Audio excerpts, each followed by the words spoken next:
Assalamualaikum warahmatullahi wabarakatuh. Kembali Master Cespleng hadir di hadapan Anda sekalian, para Cesplenger. Di hari Sabtu ya, 25 Februari 2023. Mudah-mudahan kita semua dalam kondisi sehat walafiat, sehat jasmani rohani, lahir batin ya. Dan juga keluarga besar kita juga di dalam kondisi sehat walafiat seperti yang kita dambakan semua. Oke. Video kali ini Master Cespleng ingin ngalor ngidul ya, bicara terkait dengan kondisi terbaru ya, keadaan terbaru daripada euforia Pilpres 2024. Di satu sisi ya, Pilpres ini walaupun sudah dijelaskan oleh Menko Polhukam seperti Profesor Mahfud MD bahwa pemerintah telah menyiapkan segalanya terkait dengan Pilpres ini. Semua sudah disiapkan, termasuk jadwal sudah tersusun rapi, namun kasak kusuk terkait penundaan, pembatalan, dan segala tetek bengeknya masih tetap mengiringi isu-isu beberapa hari, bahkan sepanjang hari, baik dilontarkan oleh para akademisi melalui podcast yang ada. Yang sangat menarik dari semua itu adalah bahkan pemilu secara proporsional tertutup pun juga digulirkan oleh pihak istana, dan ini juga ditengarai adalah sebagai pembatalan dalam tanda petik Pilpres yang akan datang, sebab nafsu dari kalangan istana bersama kolega-koleganya tetap menghendaki dengan segala macam cara agar Presiden Jokowi tetap duduk di singgasananya.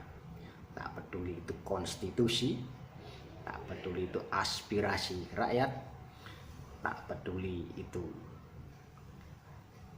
telah dikritisi, bahkan dikritik oleh beberapa tokoh, tapi tetap saja narasi itu tetap tercium kepada publik. Skenario terkait dengan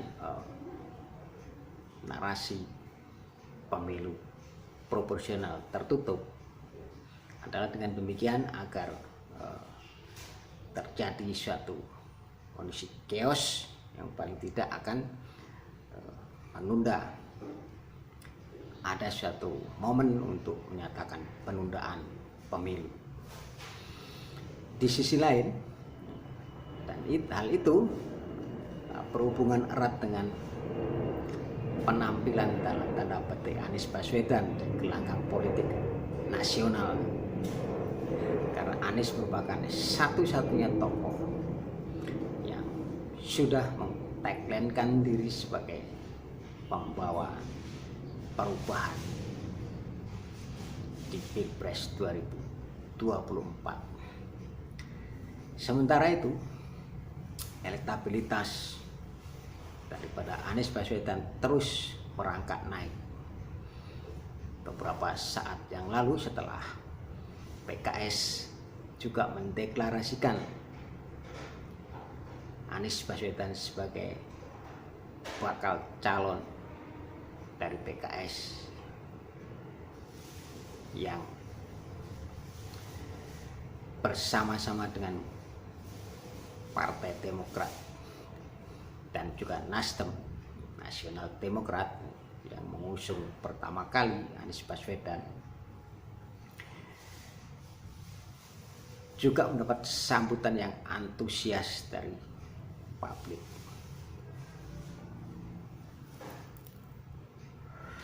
Sementara terkait dengan hal itu, karena sosok Anies ini dikatakan, diisukan tidak direstui oleh pihak istana, padahal pihak istana yang sudah bercokol di istana selama 2 periode, sejarah masa lalu, pemimpin masa lalu tidak merecoki, tidak mengatur-atur pihak istana terkait dengan pilpres yang akan datang. Namun di rezim Jokowi ini sungguh suatu keanehan, karena Presiden Jokowi ikut cawe-cawe, bahkan mendikte, bahkan di awal-awal daripada sebelum masifnya berita terkait pencalonan Anies Baswedan, pihak istana telah melakukan suatu kooptasi atau membatasi ruang-ruang demokrasi dengan mengumpulkan partai-partai di dalam genggaman istana. Hanya tersisa Demokrat dan PKS, di mana ini kalau kita pernah menyaksikan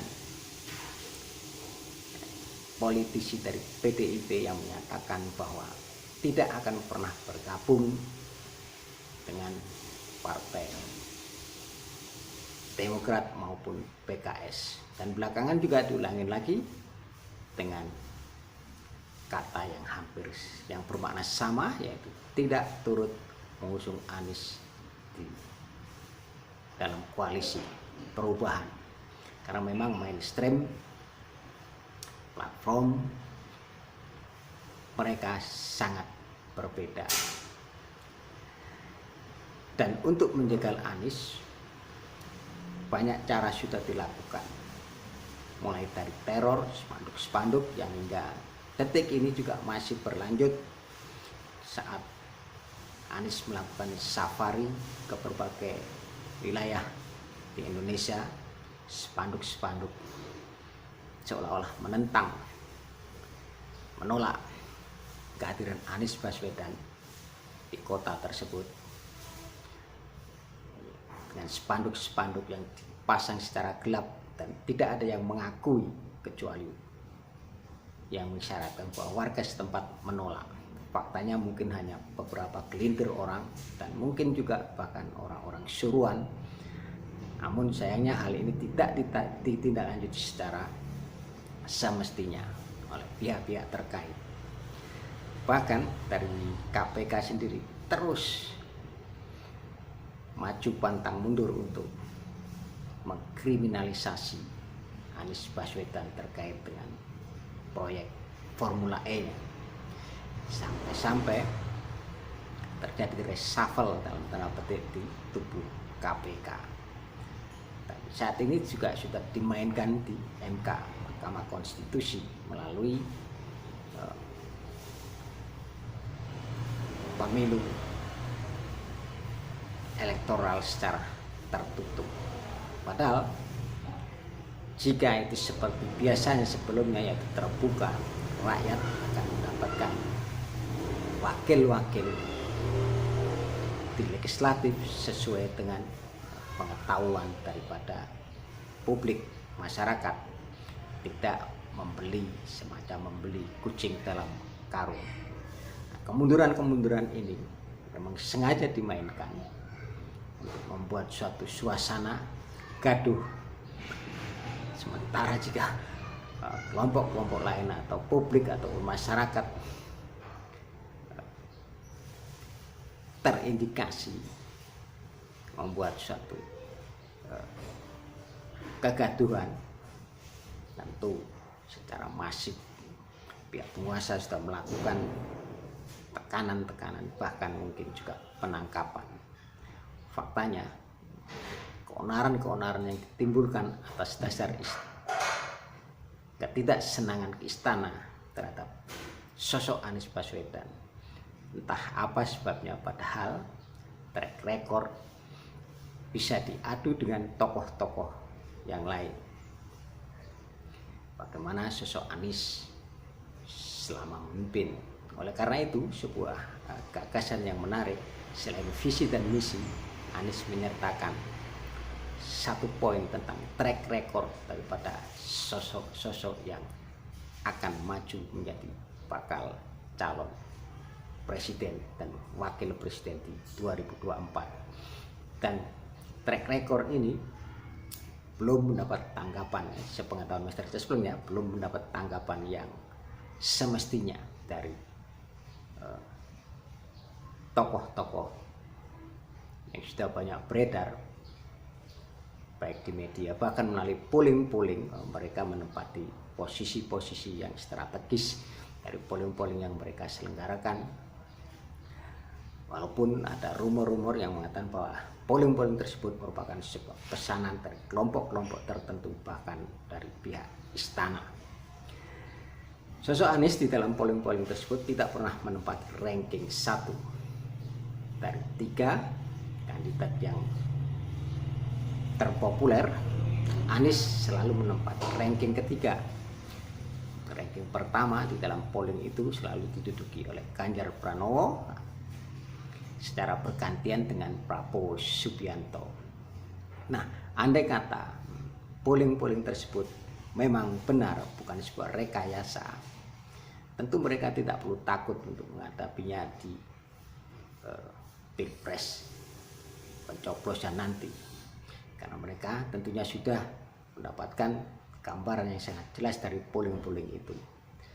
Namun memang jika polling itu abal-abal dalam tanda petik, hanya untuk mempengaruhi publik, di mana kita memiliki sebuah pengalaman di 2019 khususnya dan 2014 sebelumnya, ya, polling ini dilakukan dan masyarakat tertipu dalam tanda petik karena polling yang memang sudah diskenariokan. Secara pribadi Master Jasper terhadap polling ini dari awal sudah tidak mempercayai. Karena apa? Sebelum polling itu menjadi sebuah sarana di dalam melihat elektabilitas daripada calon-calon presiden, kandidat-kandidat yang maju di dalam Pilpres, Master Jasper sudah memperhatikan ketika hal itu menjadi tren di Amerika Serikat. Waduh, ini perbandingannya sangat jauh ini ya. Karena di sana menurut sepengetahuan Master Jasper memang polling itu diselenggarakan dan ditampilkan untuk mempengaruhi pendapat publik. Walaupun kita banyak orang yang mengenal, banyak orang yang tahu, banyak orang yang berpendapat bahwa jika di Amerika semua itu disajikan secara fair, namun bagi Master Jasper tidak. Sebab di dalam ranah politik seperti di Amerika ada sebuah organisasi AIPAC, sebuah organisasi Yahudi yang selalu mempengaruhi dan bisa memberikan suatu data-data yang pada akhirnya akan memenangkan kandidat-kandidat yang sudah disetting untuk memenangkan Pilpres. Itu pendapat sebelumnya. Jadi sebelum di sini ada sebuah sarana polling semacam itu, kita sudah memperhatikan. Nah, hal ini diterapkan beberapa kali sejak 2014 ya. Namun faktanya ya, dalam tanda petik ya, belakangan ini dan setelah Pilpres 2019 ya, publik dan juga tokoh-tokoh, para aktivis menyadari bahwa polling tersebut ternyata bisa saja menjadi sebuah polling yang hanya direkayasa, hasil rekayasa untuk dalam tanda petik menyihir pendapat masyarakat, pendapat publik. Yang paling aneh adalah Mengapa pihak istana itu begitu ngotot sementara pihak istana tidak memiliki partai? Kita tahu memang Jokowi naik atas dasar dukungan daripada PDIP dan termasuk kader PDIP, namun kader yang sebenarnya tidak terlalu moncer dalam tanda petik ya di dalam PDIP ya. Kecuali adanya suatu skenario menurut Master Cesplong ya, skenario yang dimainkan sejak menjabat sebagai wali kota Solo pada periode yang kedua. Faktanya memang bisa diusung sampai RI 1 adalah lantaran kerja-kerja yang sistematis daripada pencitraan yang dilakukan oleh berbagai komponen termasuk media yang mencuci otak publik sehingga seolah-olah bahwa apa yang disajikan itu adalah fakta, namun faktanya sebenarnya adalah pencitraan belaka. Nah, kembali kita kepada ketokohan Anies Baswedan dan keterlibatan asing dalam dukungan kepada Anies Baswedan. Hal ini banyak disorot oleh publik terkait dengan hadirnya utusan ya dari Amerika Serikat yang mendatangi kantor PKS, yang setelah itu sehari setelah itu PKS menyatakan deklarasinya terkait dengan pencapresan Anies Baswedan. Sebenarnya tidak bisa dipungkiri bahwa Pilpres di NKRI ini tidak tertutup kemungkinan, dan hal ini seharusnya sudah diketahui oleh publik. Oleh publik sendiri harusnya sudah mengetahui bahwa siapapun yang menjadi presiden pemimpin di NKRI ini tidak akan terlepas dari pengaruh dan juga perhatian daripada negara-negara, termasuk negara-negara adidaya, baik itu Amerika Serikat maupun saat ini Cina komunis yang sudah sedemikian mendominasi. Bahkan di Republik kita ini dominasi Cina semakin kuat dan meminggirkan peran-peran Amerika. Negara seperti Indonesia tidak mungkin lepas dari pengaruh kekuatan asing, baik itu kelompok barat maupun kelompok negara-negara timur. Namun pendapat Master Cesplong, dua-duanya baik barat maupun timur itu pun memiliki agenda yang sama, dalam arti bahkan negara dan timur itu di bawah kekuatan yang sama. Nah, ini sebenarnya menarik untuk ditulis, tapi Master Cesplong akan memberikan sedikit-sedikit saja dulu ya, bahwa baik barat maupun timur itu tetap di dalam skenario kekuatan global yang terselubung. Nah, untuk Pilpres, untuk pemimpin di Republik ini tidak menafikan diri bahwa sejak kemerdekaan kita NKRI dibayang-bayangi oleh kekuatan asing yang mendikte Republik ini. Sejak sebelum era reformasi hingga dari era Orde Lama hingga Orde Baru, ada kekuatan-kekuatan besar yang bahkan mendikte NKRI, pemimpin di NKRI. Semasa Orde Lama, kita lebih dekat kepada kelompok komunis baik Rusia maupun Cina. Sementara di rezim Orde Baru, tidak bisa dipungkiri bahwa negeri ini dekat dengan Amerika Serikat liberal Barat. Nah, di masa rezim Jokowi ini kita kembali lebih dekat kepada Cina. Walaupun kita mengikrarkan diri sebagai negara independen, negara yang bebas merdeka dari kelompok-kelompok, dari blok-blok baik timur maupun barat, faktanya kita tidak bisa mengelak, bahkan kita secara sadar kita mengikuti baik blok barat maupun blok timur. Sementara untuk kita bisa mandiri seperti cita-cita para pendiri bangsa, yang faktanya pendiri bangsa pun tidak bisa selalu berpijak kepada kemandirian, independensi, dan tidak berpihak. Walaupun sampai-sampai negeri ini pernah menciptakan suatu gerakan non-blok, namun faktanya gerakan itu pun kini hilang entah kemana, dan lebih naif lagi tidak ada yang meneruskan, baik di terutama di rezim Jokowi. Nah, jika publik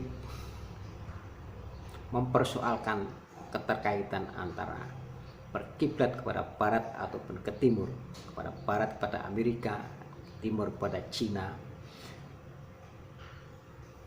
dan naifnya itu meninggalkan falsafah bernegara Pancasila.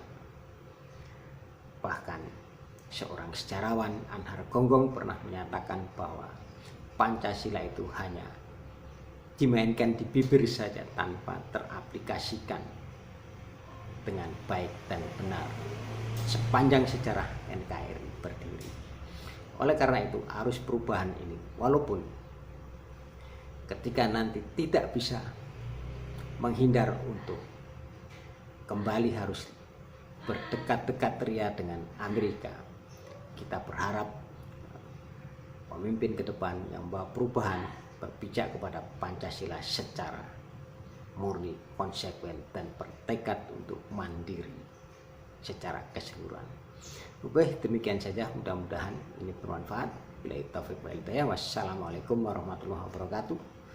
Tetap jadikan Pancasila sebagai dasar, sebagai khilafah bangsa Indonesia, sebab Pancasila adalah khilafah rasa Nusantara. Wassalam. Tetap dukung perubahan.